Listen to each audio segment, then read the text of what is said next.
Salam Kamir, kekaguman ilahi mengarah pada iman dan rahmat. Saudara-saudari yang terkasih, saya mempunyai cermin. Setiap kali cermin ini saya pakai, saya akan melihat detail wajah saya. Ada sedikit jerawat, ada seperutan yang hitam-hitam ini. Ada hidung saya ternyata besar, kemudian pipi saya seperti bakpao, cabi, dan ini kemudian membuat saya mengenali wajah saya dengan cermin ini. Tetapi kalau tidak dengan cermin, saya tidak akan mengenal bahwa saya sudah terlalu gemuk dengan pipi yang sudah menjadi seperti bakpao ini. Dan juga semua mata saya yang sudah sayu dan kemudian masih ada uban, bahkan di alisnya sudah ada ubannya. Ini menjadi pertanda bahwa saya semakin tahu, semakin tua saya.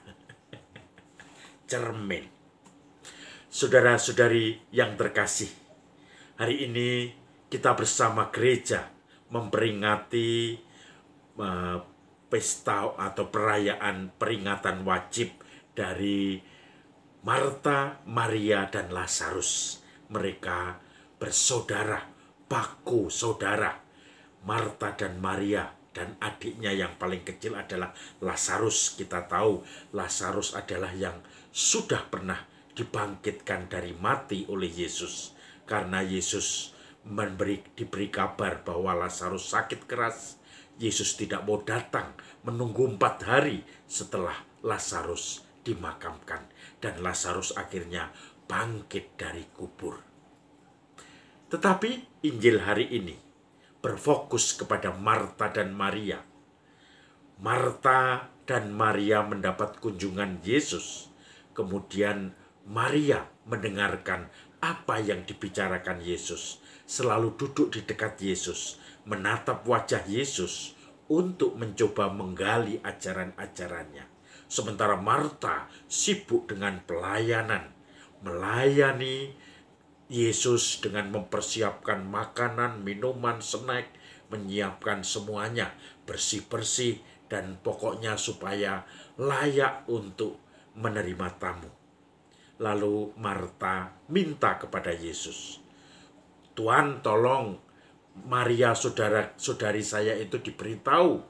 Dia hanya duduk saja. Saya dari tadi ke sana kemari mempersiapkan makanan, snack, minum, menyuci piring, masak. Tetapi dia hanya duduk tidak membantu saya." Lalu Yesus menjawab, "Marta, Marta, engkau sibuk dengan banyak perkara. Tetapi Maria telah menemukan apa yang tidak bakal diambil daripadanya." Saudara-saudari yang terkasih, dengan Marta saya teringat akan seorang teman ketika kami tinggal di asrama. Ada seorang yang perfeksionis teman saya. Di asrama itu dia selalu merasa lebih. Pokoknya dia orang yang baik menurut saya, dalam arti tertentu disiplin, kemudian juga mengerjakan tanggung jawabnya, tugas yang diberikan kepadanya, kebidelan yang diberikan kepadanya, dan juga tugas-tugas belajar di mana dia memang harus mendalami, maka semua sungguh dipersiapkan. Tetapi dia akan memusuhi teman yang tidak mengikuti apa yang dia lakukan. Dia memposisikan diri sebagai contoh standar. Orang lain harus mengikuti saya. Orang lain harus mencontoh saya. Saya sungguh-sungguh disiplin. Saya sungguh-sungguh mempunyai target-target dalam hidup saya. Tetapi teman-teman saya juga harus seperti saya. Teman-teman saya juga harus mengikuti saya. Akan saya kritik habis. Bahkan akan saya musuhi kalau orang itu tidak seperti saya.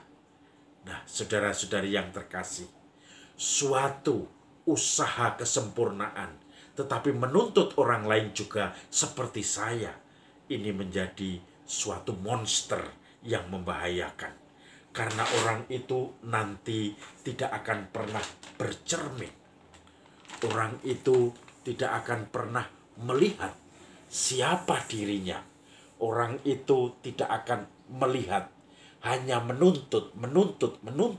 Dia tidak pernah mendapatkan feedback dari orang lain. Karena orang-orang yang tidak setuju dengan dia disamakan dengan orang yang tidak baik, yang tidak disiplin, yang tidak cerdas, yang tidak mementingkan misi yang diberikan kepadanya. Maka kacamata dia itu menjadi kacamata yang sempit, yang tidak bisa menilai orang lain dari segi lain, menilai orang lain dari sudut pandang lain, dan bercermin atas dirinya sendiri. Marta juga seperti itu. Dia sibuk dengan segala pelayanan, sibuk dengan segala persiapan yang membuat Yesus nyaman sebagai tamu. Tetapi dia menuntut orang lain, yaitu Maria, melakukan apa yang dia lakukan. Sehingga akhirnya dia ditegur oleh Yesus. Kamu sibuk dengan berbagai percaya, menuntut orang lain, dan akhirnya kamu sendiri tidak pernah bercermin. Apakah saya sudah cukup dekat dengan firman Tuhan? Seperti Maria, sudah menatap wajah Allah, kontemplasi memandang wajah Allah, atau sekedar sibuk, dan kesibukan itu membuat kita tidak pernah memandang wajah Allah, tidak pernah berkontemplasi, karena habis kita jalankan untuk kegiatan yang tidak pernah kita sadari dengan mindfulness, kesadaran penuh atas kegiatan kita. Maka saudara-saudari yang terkasih, mari kita beri waktu memandang wajah Allah dalam setiap kegiatan kita, atau berkontemplasi seperti Maria, sehingga segala tindakan dan kesibukan yang kita lakukan, kita selalu bisa bercermin. Kita selalu bisa menggunakan mindfulness kita, sehingga kita akan menyadari apa yang sedang kita lakukan, arahnya kemana, nilai apa yang kita perjuangkan, dan disitulah kita akan menjadi orang yang menatap wajah Allah setiap saat. Salam Kabir, kekaguman ilahi mengarah pada iman dan rahmat.